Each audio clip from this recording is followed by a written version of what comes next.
Assalamualaikum warahmatullahi wabarakatuh. Saya Muhammad Rehan.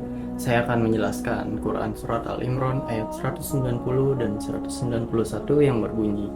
Surat Al-Imran ayat 190. A'udzubillahi minasyaitonirrajim. Bismillahirrahmanirrahim.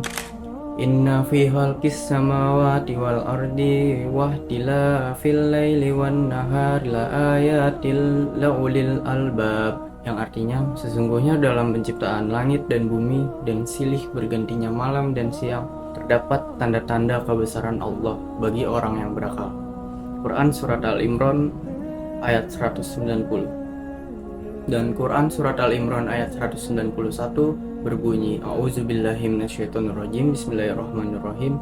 Allazina yazkurunallaha qiyaman wa qu'udan wa 'ala junubihim wa yatafakkaruna fi khalqis samawati wal ard. Rabbana ma khalaqta hadza batilan subhana faqina azabannar, yang artinya yaitu orang-orang yang mengingat Allah sambil berdiri, duduk, atau dalam keadaan berbaring dan memikirkan tentang penciptaan langit dan bumi. Seraya berkata, "Ya Tuhan kami, tidaklah Engkau menciptakan semua ini sia-sia. Maha suci Engkau. Lindungilah kami dari azab neraka."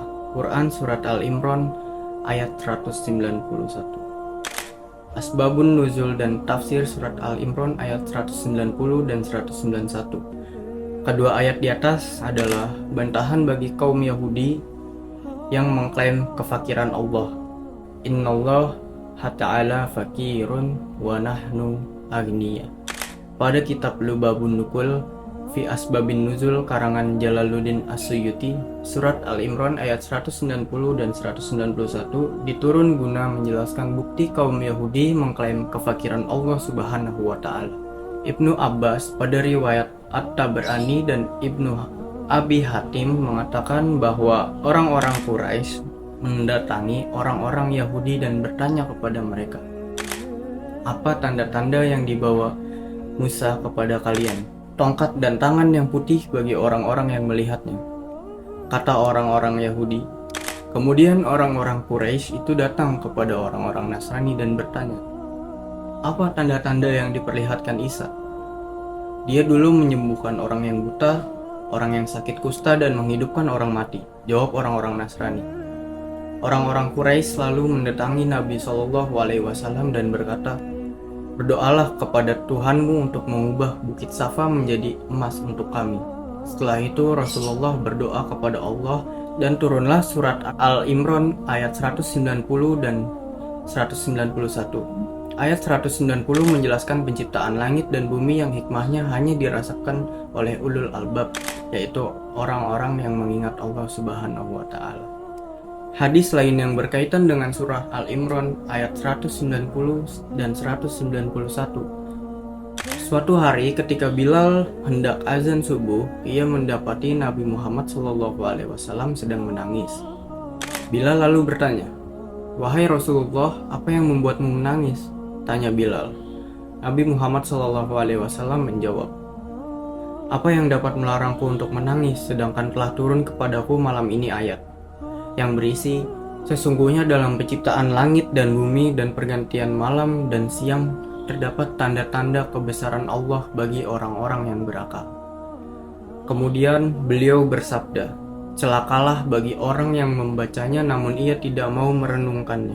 Sesudah itu beliau Nabi Muhammad SAW berdoa, "Allahumma ja'al fi qalbi nuran wa fi sam'i nuran wa fi basari nuran wa an yamini nuran wa an simali nuran wa min baini yadaya nuran wa min khalfi nuran wa min fawqi nuran wa min tahti nuran wa a'zim li nuran yaumal qiyamah." Artinya, ya Allah, jadikanlah di dalam kalbuku nur atau cahaya, di dalam pendengaranku nur, di dalam pandanganku nur, di sebelah kananku nur, Di sebelah kiriku Nur, di hadapanku Nur, di belakangku Nur, di atasku Nur, di bawahku Nur, dan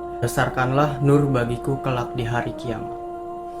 Mungkin sekian dari saya, kurang lebihnya mohon maaf. Wassalamualaikum warahmatullahi wabarakatuh.